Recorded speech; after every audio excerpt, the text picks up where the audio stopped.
Hello and welcome to the official Haters Daily Euro 2024 Daily Show. I'm your host, Aaron Goldstein, and today I'm once again joined by two members of the Centre Spot podcast, Freddie Walker and Cameron Lee. A reminder that we are live every day of the tournament, bringing you exclusive training clips, interviews, and reports from our team on the ground in Germany. Now, if you were watching yesterday, you'll remember I asked you both, had Scotland gone out in the most heartbreaking way possible? And I'm pretty sure that Croatia topped it last night. What do you think, Fred? I was absolutely devastated to see that happen to Croatia, and Luka Modric. It was so sad to see him on the bench at the end, pretty much in tears. Obviously, I was a little bit more devastated about Scotland, but I was very close to being as devastated for Croatia as I was for Scotland. So yeah, very, very heartbreaking to see, but obviously great for Italy and Italian fans. Yeah, I mean, look, I said it yesterday, these group stages, these final games, they can bring out some of the most enthralling moments and also some of the most tragic. And I think we saw both sides of the coin yesterday. We saw Italy looking very nervy. That third place wasn't secure for them. I mean, to get that last minute winner, what a goal it was. But Croatia, you've got to feel for them. I mean, what a way to go out. And also, yeah, that Modric moment on the bench too. Yeah. It brought a tear to my eye. It was just because the camera pans on Modric about 5 to 10 seconds before Italy score. Yeah. He's biting his shirt like all giddy excited. We're going to go through. We've done it. And it all gets taken away from him so quickly. I've got no affiliation with Croatia at all. And my heart just sank as soon as the ball hit the back of the net. Yeah. But it was pretty good limbs from Italy. Did you see them all run on the pitch? Yeah, it did look, yeah. It felt a bit excessive at points, but because they had only got second and they were probably going through. And I don't know if they remembered, but they actually won it last time. Yeah. No, for sure. I mean, even in the pub we watched it in, Fred, there was quite a few Italians in there and they went absolutely mental too. So, I mean, that's the beauty of these tournaments. Someone's got to lose at the end of the day. But to lose like that, I mean, it's absolute hearts go out to the Croatians today. Do you reckon that's the last time we see Luka Modric on the world stage? Looking at his press after the game, I don't think it is. I think he might do one more tournament if he can. I think he's probably got it in him. He looks after himself. So, yeah, I think we could see him at one more. To be honest with you, I said after the 2018 World Cup when they got to the final, we probably wouldn't see him again. And, he's done another 2 tournaments. So what do I know? I think if anyone could do it, he could. And, the next one's in America and Canada and Mexico. It's an absolutely massive tournament. So it'd be sad not to see him there for sure. Well, he did sign that 1-year extension on at Real Madrid as well. Yeah. Do you think he'll play much for them next year, or a bit similar to this year, where he wasn't in the starting lineup all the time, but played in some important games? I think it'll be quite similar to that. I mean, what a character to have in the dressing room, especially with that young team that Real Madrid are trying to build too. And then also, when you're 1-0 up in the final 5 minutes of the game, what better player to bring on? I think no one really sort of reassured me more than seeing Luka Modric walk on a pitch to help defend the lead. So yeah, definitely has value to the team next season for sure. Although as good as he is, he's now gone down my pecking order of players I'd like to take a penalty to save my life. Yeah. Well, that was, I guess, the Spurs DNA in him. And then you saw 10 minutes later the Real Madrid DNA come out and him then become clutch. So the two sides of Luka Modric's career there. There was a beautiful moment in the press conference yesterday where one Italian journalist said to Luka what we'd all like to say. Good evening, Luka. From an Italian journalist, I wanted to thank you for everything you've shown tonight. I wanted to thank you for everything that you've shown not only tonight but throughout your career. Once again, you signed off as a top-class player, scoring despite having missed a penalty. I just wanted to say this to you. I'd like to ask you to never retire from your playing career because you're one of the finest players that I've ever commentated on. Thank you. Grazie.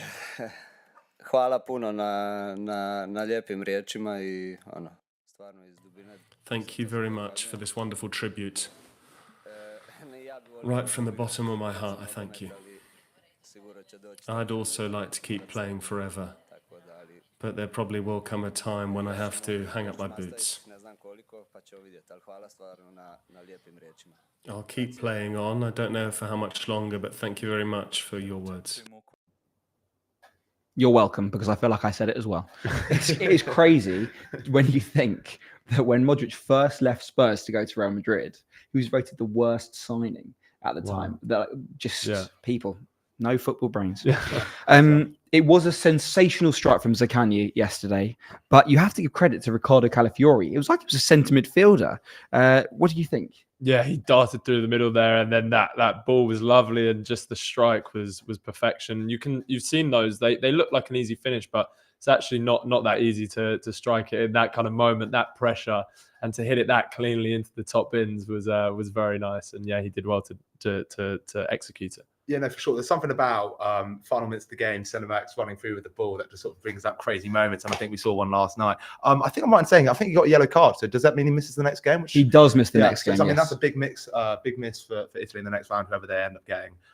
So yeah, no, keep an eye out for him. You've got to be gutted if you're Croatia, not just because of that, but you've got to remember that was the 98th minute. The match before, they were leading until the 95th minute. Yeah. That is two absolute sucker punches right at the death.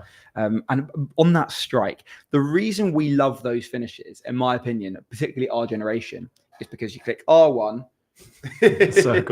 or circle, top right corner, and you finesse it. You knew it was going in as soon as it left his foot, didn't you? Like, as soon as the ball broke to him like that, you just thought there's only one place this ball's going. FIFA's corrupted us. We love those finishes. For sure. While that game was on, Spain, who had already topped the group, faced Albania. Ferran Torres wrapped the points up with pretty early on. And I'm not sure if either of you had a chance to watch the game because everyone was watching Croatia-Italy. I actually watched the full 90 minutes afterwards because I'm a freak. And I kid you not, one player stood out. David Raya. Jerry Cox was in Dusseldorf, where he spoke to Spanish football expert and all-round legend Guillem Balague. Raya played in goal, didn't he? Came in. A lot of our fans on HaytersTV are Arsenal fans. So how did he do? He was all right. He was good. Every time he was, he had to react to something. He did it very, very well. I would say spectacularly well. I mean, he likes to be flamboyant. Flamboyant. That's the word. And, with a flourish. Yeah, it was a bit of flourish in some of the stuff that he did. But I suppose he probably won't see himself in this position again in this tournament. So it was one to enjoy. And the main thing is that if you're a goalkeeper for a big team, but in this particular case, Spain, the 4 or 5 times you need it, you better do well, and he did excellent. A reminder to anybody watching, please do get your comments coming through, and a reminder to download SofaScore. The link is in the description, and the QR code is in the top left corner of your screen. Now, David Raya was fantastic. 4 saves. He also, I like the word flamboyant. The way he catches the ball sometimes, when most goalkeepers would tip them round. I think he's fantastic. Unai Simon or David Raya, who's the better goalkeeper?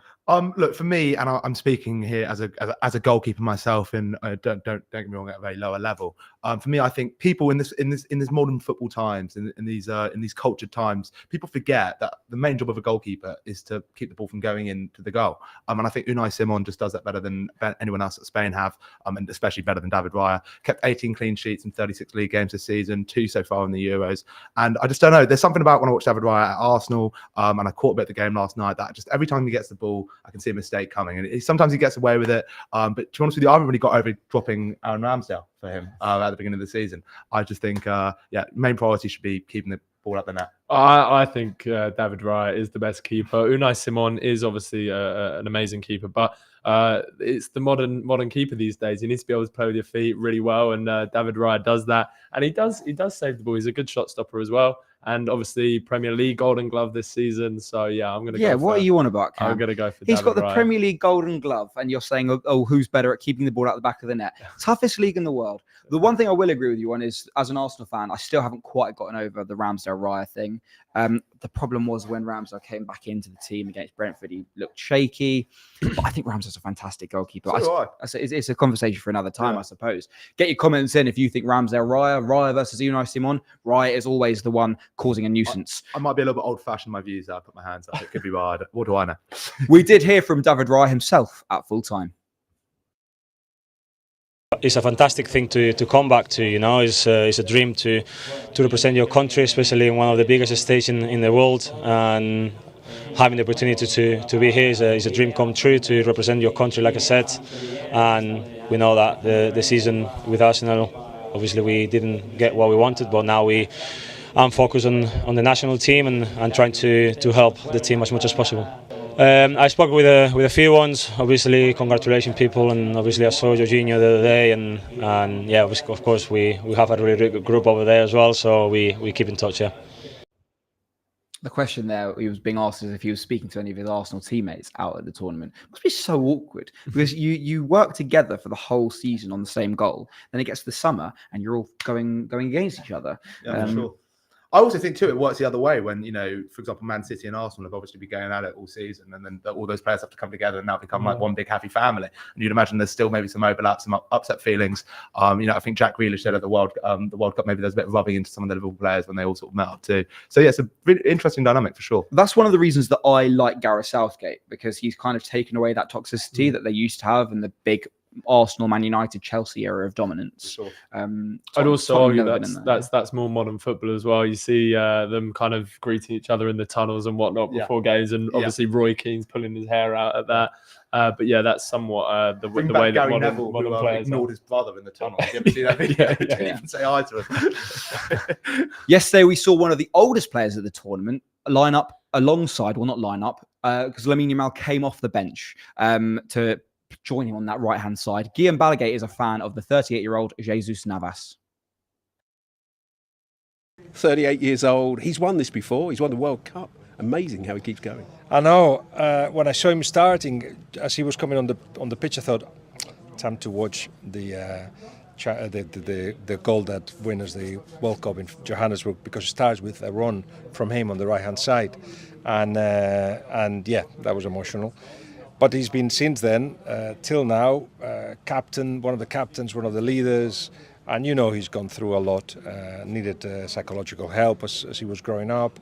He's not very comfortable in front of the cameras, but when he goes on the pitch, he transforms himself, and he's got a great personality. He was at the end struggling a little bit, so I don't know what's wrong with it. We haven't heard anything yet, but yeah, it's a great example of a very good professional. Struggling a bit at the end, probably because he's very old and playing at a very high level of football. Unfortunately, a team that really did light up the tournament this summer are out. They were fantastic on and off the pitch in a really, really, really tough group. Albania will be missed. We heard from their goalkeeper and Brentford goalkeeper, Thomas Croatia, at full time. I think it was pretty sad from all of us. We didn't expect to go through, but when you arrive in the last game and you have the chance to go through, I think it's a little bit of disappointment. So we are really unhappy with that, proud of what we did with our fans together, so we need to keep the positive things and go through. The fans were amazing, they lit up Germany, didn't they? Yeah, of course, and thanks to them we perform at least in the 3 games with dignity. We give our best. Look, it wasn't the best game because Spain had already topped the group. Both teams kind of knew their fate already. But let's look at how the group ended up. Fred, can you run us through? Yeah, it's looking interesting here. So obviously Spain, perfect record, going through with 9 points, topping the group. And then I wish I was saying Croatia right now in the second place, but it is Italy with 4 points, and then Croatia on 2 points, looking like they will be going out. I think if England beat Slovenia by more than 3 goals, then maybe they have a chance, but seems unlikely. And then Albania dead last at the bottom. And then I guess we know a couple of the next stages. Yes, games it is official, and we now know one of the knockout fixtures. So if we get the bracket up on the screen, yes, Switzerland will face Italy in Berlin. We also find out today who Germany are going to be facing in the next round, as they will face whoever finishes second in our group. And as you say, Croatia will officially be out unless England win by at least 3 goals. Before we head on to today's games, I just want to quickly shout out Ronaldinho, because he's not watching Brazil at the Copa America, so I assume he's watching this. Brazil drew 0-0. It was terrible. No Gabriel. They brought on Martinelli. Get the Arsenal boys in and you will win games. Let's go ahead to today. 5 p.m. Group D concludes as France take on Poland and the Netherlands face Austria. Let's start with France first. To finish top, they need not only to win, but to outscore the Netherlands if they win as well. Scoring goals shouldn't be a problem for France. Easy win? I think it should be a win. I wouldn't necessarily go easy win. I think they'll make it tough for France, and they'll be going with everything. I don't think they'll let up here. I don't think France have started the tournament how they would have liked. I think, there are definitely a lot of similarities with England. The only thing working in their favour tonight, I think, Poland are really only playing for pride. They're already out of the tournament. So it's a great opportunity to try and pick up some form.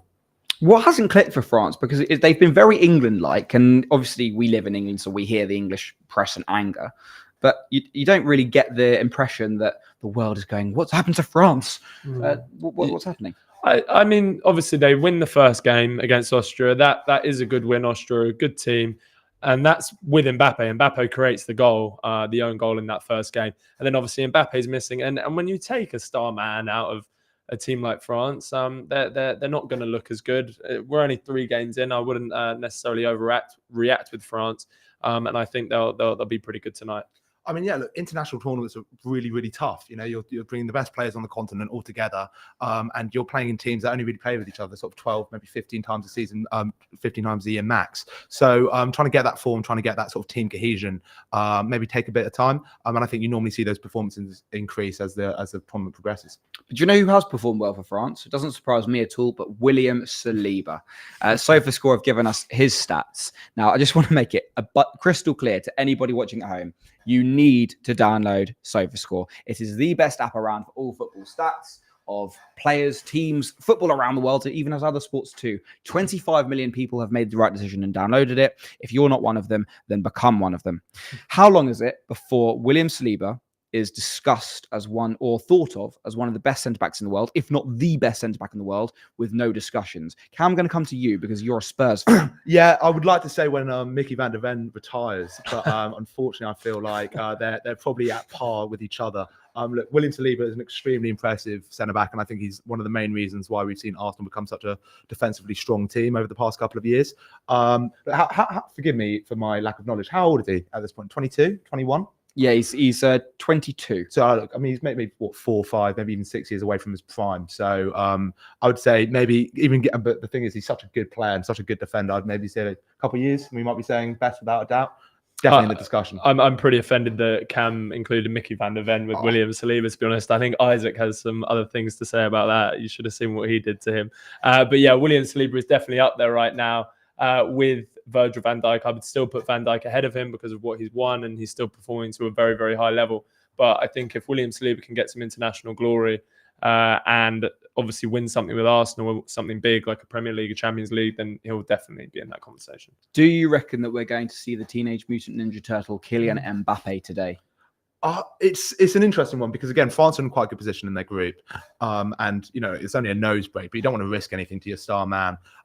So I would like to see him. I mean, any game that features Mbappe is normally a better game for it. So, but yeah, it'll be interesting to see what decisions made there. So I think we will see Kylian Mbappe. Deschamps been quoted saying he's raring to go. I think with that mask on, he'll be protected, and they need the goals. So they will want to top the group because that looks like an easier side of the draw. So yeah, I think they'll be starting Mbappe. You touched on this, Cam, but Poland were the first team out of Euro 2024. So today's probably mainly about pride. Do you think their heads will be on the beach, or do you think they'll give them a go? Well, you'd hope. Again, it's national pride. You know, there's still going to be Poland fans out there. You know, Lewandowski's probably going to be looking at this, thinking, how many international tournaments do I have left? It'd be nice to kind of make a mark on the big stage. So you'd hope they turn up and really give them a game. But again, it's that extra 5% you might need to beat the French that I feel like they might be lacking. Yeah, I do think that Lewandowski will also start and get a full 90 minutes today, which adds another dimension to Poland, obviously makes them more threatening. So, yeah, I think Poland will come out strong and give it their best. Can I have your score predictions, please? Freddie first. So I'm going to go for 2-1 France. Yeah, I've gone for a look. They haven't been full power ahead, so I'm going to go 1-0 France. Okay, interesting. I'm actually going to go for 3 or 4-0 France. I think they're going to really wipe them. Definitely possible. Freddie, are there any comments coming through? Yes, so we have had a few. So St. James said Trent needs to be dropped. So obviously referring to England, I think he has been dropped by the sounds of things. David Ornstein has confirmed that. Yeah, we'll get on that later. Yeah, we will come on to that. We've had NI predict wins for England, France, Holland, and Denmark. We've had Tofik say, how should Palmer fit into this team? So that I think will be something that maybe we'll touch on later, and whether he will fit into this team today. But yeah, that's pretty much the comments that we've had so far. Plenty of England chat is coming your way, so don't go anywhere. The other match in this group sees Netherlands face Austria. A draw would guarantee Austria a place in the knockout stages, but they're most likely there anyway. You'd expect full strength, full steam ahead for Netherlands, right, Freddie? Absolutely. Yeah, for sure. I think the Netherlands will come out very strong for this one. They obviously a tough game against Austria, as we saw with France, but they'll be wanting to get those goals and they'll be wanting to top this group. And again, this is where the third places come into play here, because look, if Austria get beaten quite comprehensively, that really puts their third place position in jeopardy. So again, you can expect a really good game. Netherlands obviously want to try and outscore France. So yeah, again, sort of these different teams having sort of slightly different objectives, but it really puts quite a lot of jeopardy on the game. So I'm really looking forward to it. Yeah, I'm sure everybody in this group is going to be hungry for goals, but one man in particular is going to surely be Xavi Simons, who had his goal chalked out in the last game. Freddie, can you run me through how good he has been? Yeah, he has been. He has been great. Obviously, these are his stats since 2020 for PSV and RB Leipzig. He's had 102 matches, 32 goals, 25 assists, key passes per game, 1.83, successful dribbles per game, 2.05, 5 trophies at a young age, and a SofaScore rating of 7.44. Obviously, he's currently at PSG, and there's a lot of interest from the Premier League clubs, clubs from La Liga, all around really. He's obviously a top talent, and he had a great finish in the last game. Was controversially ruled out, but I'm sure he'll be starring again tonight. Cam, if it's not Xavi Simons, who's the danger man for the Netherlands? Yeah, I'm going to go a bit old school on you here. Wout Weghorst, former Man United and current Burnley frontman. I had a similar reaction to yourself there when I first sort of thought about him. But his form for Netherlands has been unbelievable. Obviously scored quite a crucial goal against Argentina in the last World Cup. Scored the winner against Poland in the last game.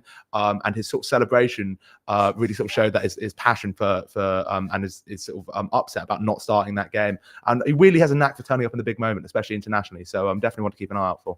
Have Austria impressed you this tournament? Anybody in particular? Yeah, for me, it would be Baumgartner. Obviously, he had a big chance against France that he could have put away, but then that didn't put him down. He's obviously had a pretty good season for RB Leipzig. He had a fairly big money move to RB Leipzig last season. Had a good season, and he's been running that midfield, playing that attacking role, and making Austria more of an attacking threat than they would be without him. Yeah, I've obviously got something for the Stoke 2015 team because I keep on mentioning players. Hopefully yesterday, and today I'm going to go for Arnautovic. Got one game already this Euros. Look, he's 35. He's been around for years, highly experienced, and we know he can finish. So, and also I love a bit of Marco. So, yeah, definitely keep an eye out. Who doesn't love a bit of Marco? Come on.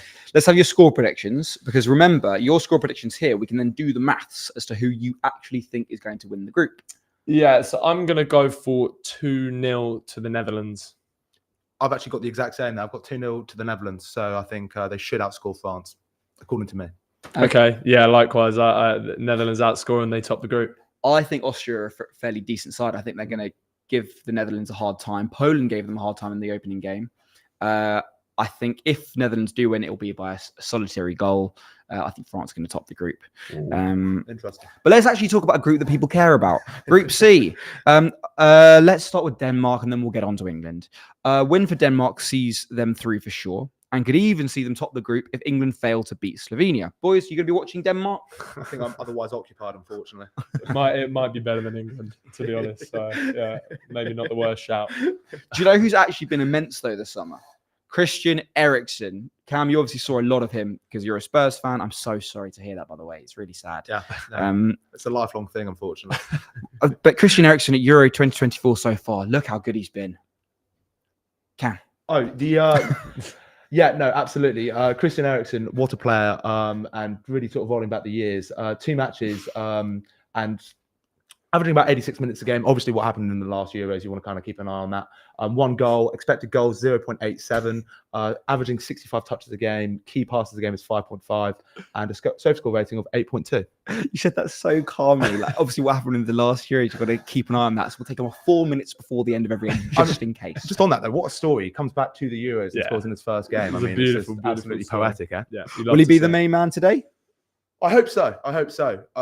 Look, I'm a big fan of Denmark. You know, getting to the semi-finals in the last tournament, I think is highly impressive. But I do fear that maybe this squad is getting to the end of their sort of cycle. I think with players like Højbjerg, arguably players like Højlund coming through too. Maybe that youth coming through. But I just think, I wouldn't be surprised if Serbia did them today. Actually, do you think that Eriksen deserves more minutes at Man United? Do you think he'll be there next season?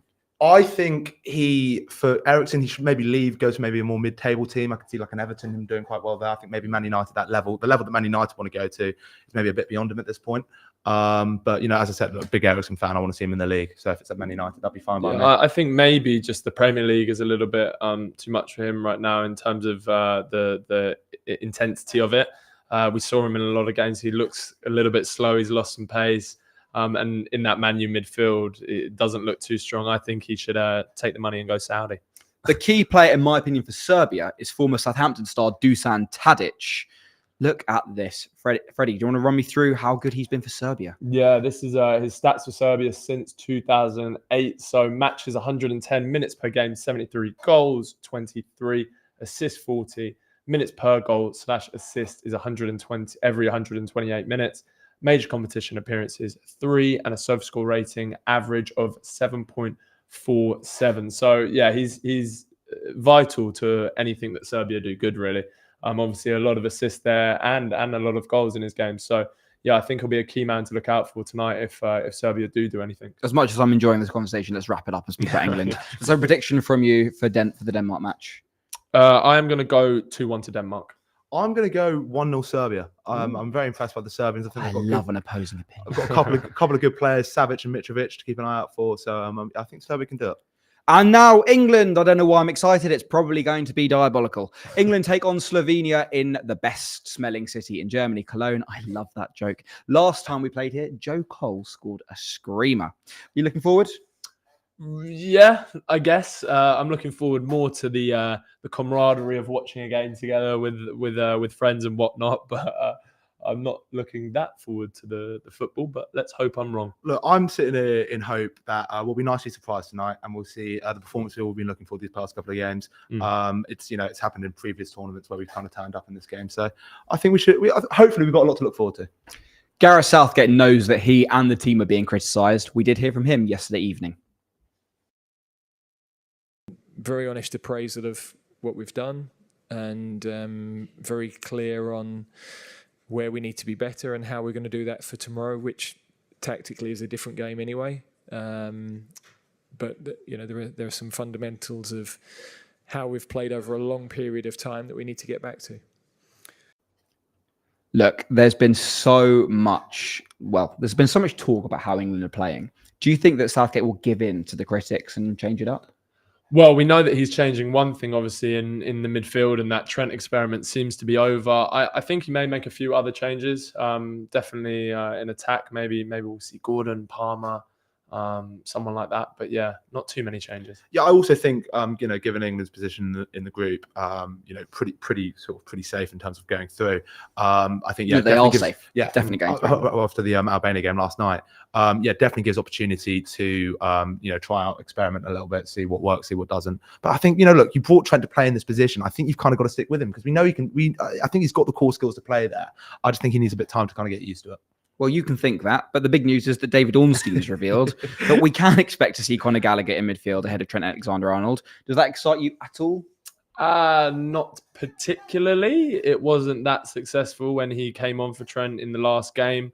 Didn't look to really change anything the way that England played. So it doesn't excite me too much, no. Look, I like Conor Gallagher, and that might be because Spurs could be potentially signing him this summer. But look, I'll be completely real. It doesn't quite inspire me the way that maybe some other changes would. Freddie, how's the poll looking? Are people agreeing with you? Yeah, so we obviously asked who should start with Declan Rice for England and gave the options of Trent, Adam Wharton, Conor Gallagher, and Mainu.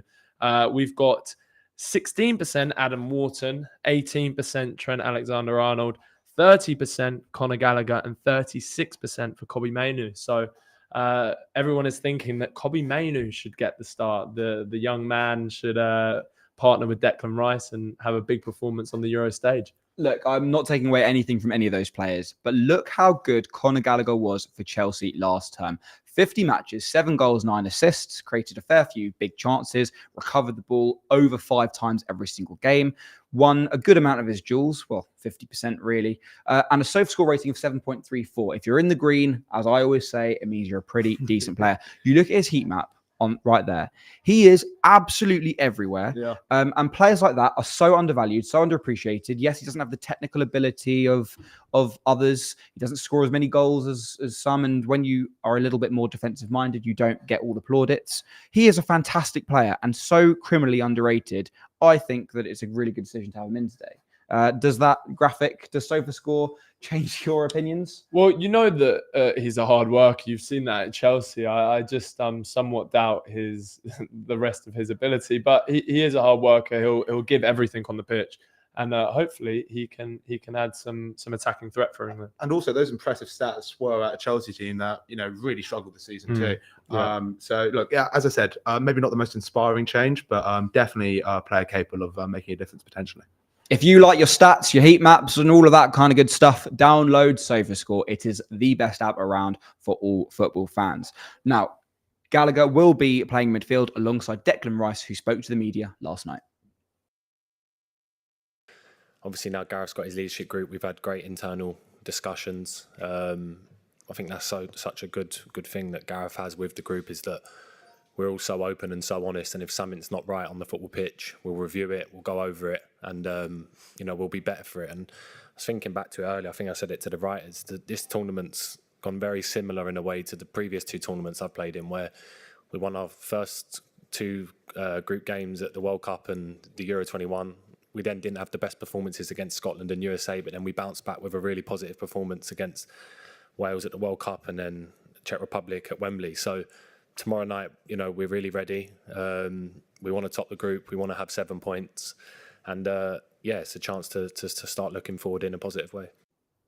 He's got the right mentality. Mikel Arteta's installed it in him. I think it's fair to say that the Slovenia team aren't exactly filled with superstars from 1 to 11, but their superstars quite literally are their number 1 and their number 11.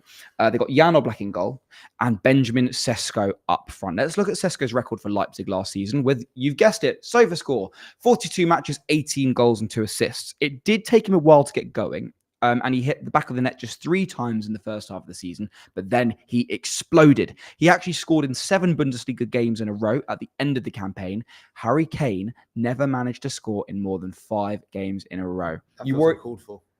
just saying. Are you worried about him? Definitely. He's a very threatening figure. He's got all the attributes to be a top striker. With a lot of those appearances as well, a lot of them were substitute appearances. And then when he starting towards the end of the season, that's when he started getting the goals on a consistent basis. So yeah, he's definitely going to be a threat for England. He's already been threatening this tournament. You've seen some incredible strikes from him from outside the box. So yeah. Yeah, I mean, look, world-class goalkeeper, world-class striker. If anything, sort of symbolises one of those days. Hit the bar, maybe goalkeeper has an unbelievable performance, and then they have one chance. Sesko's not a guy you want the ball falling to. So yeah, look, definitely keep an eye out for them. And I think, if we can beat Oblak a few times, get the confidence going for the boys, and then see what the round of 16 has in store for us. Please do get your comments coming in because we will get to them very shortly. Very quickly though, first, do you remember who scored the winner for England last time they played Slovenia at an international tournament? I actually do. Jermaine Defoe. Yes. Slovenia, 2010, I want to say. Correct. That's knowledge. Yeah, no, I know because it was a school trip and we stayed up and watched it with all our friends. So yeah, fond memory, but not a fond tournament actually. It didn't really work out for us, did it? I also remember England playing Slovenia in the qualifiers a couple of years ago. Harry Kane scored like the 97th minute. Took us that long to score against Jan Oblak. He is a ridiculous goalkeeper, but you'd like to think that with the quality we have, we can hit the back of the net a couple of times.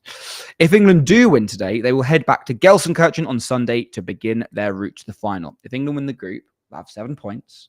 The only team that will go in really probably, 2 can. Spain and Portugal can finish with 9, but Germany, France, Netherlands, England, they can finish on 7. Yeah. The big boys can finish on 7. Would that leave us as one of the favourites if we top the group? 100%. If England top the group, they're one of the favourites because that side, I have mentioned it a lot, but the side that England look to go down seems to be somewhat easier than the side that looks to be currently maybe France, Portugal, Germany and Spain. That's a side that I'm sure England want to avoid. So yeah. Look, I mean, even if the worst case scenario happens and England will somehow draw or lose this game tonight, I think with the players and the squad that we have, as soon as we're in this sort of knockout tournament, anything can happen. You've got to look at this English team, and any sort of team left in the competition will be looking at England thinking, don't really fancy those. So look, I think, yeah, if we top the group, absolutely. And also, hopefully, with the draw, hopefully the Dutch and the French, the Dutch do us a favour and maybe put France on the other side of the draw, then absolutely we can be feeling good about our chances this tournament for sure. I just want to throw out a couple of nice little stats because I looked them up.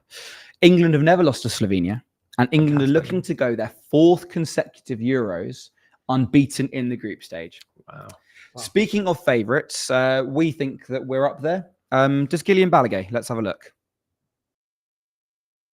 You've gone for names. You won Saka and Foden and Bellingham and Trent and what am I forgetting? Anyway, just the big names in the team. Shoehorn them into the team. Yeah. And it should be first the idea, I feel. So if you need Declan Rice to be the holding midfielder, tell him, and then everybody else has to fill a role. But it doesn't seem to be that kind of what would be the word? Frame. So at some point, everybody seems to be doing their own thing, which means that Foden and Bellingham do the same thing, more or less. There's not enough width. Everybody wants to do too much. Gareth Southgate came with an idea to the tournament and hasn't worked. And now it's a little bit of a coin in the air. So, Freddie, over to you. Have there been any comments, or have I just been talking to nobody? No, so we've got some comments from UK of Games. So he's asked a question: do people underrate Serbia and Denmark? Looking at past results, 2 years ago, Serbia defeated Portugal in Lisbon and Denmark defeated France 2-0.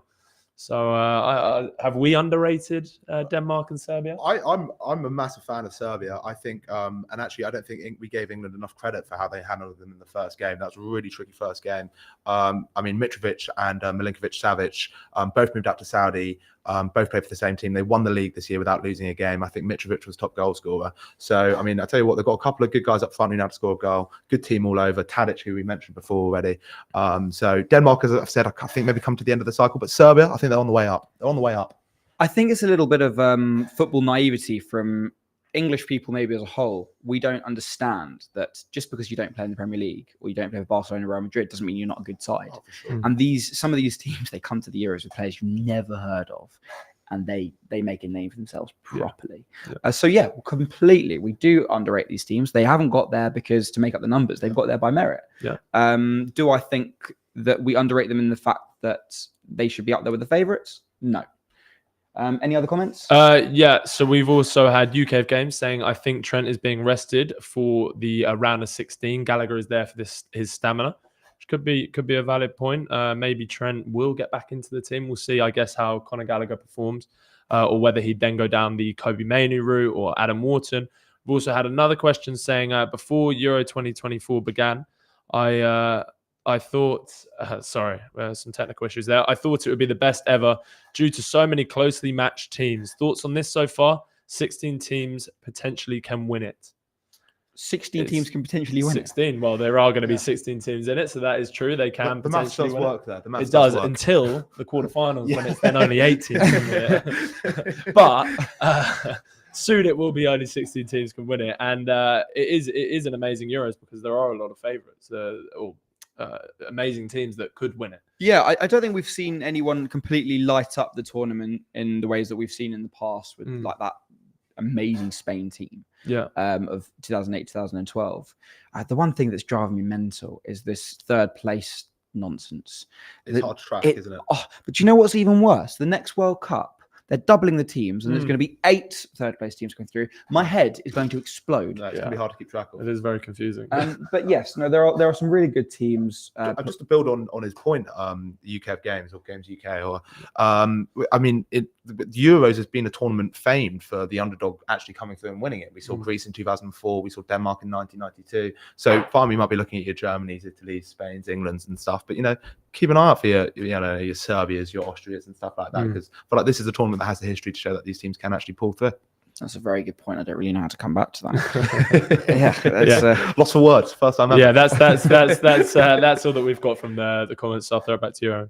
Fair enough. Well, that's all we have time for today. A reminder to get all your comments in early so we can run through them all. Tomorrow, we are back at 1 o'clock.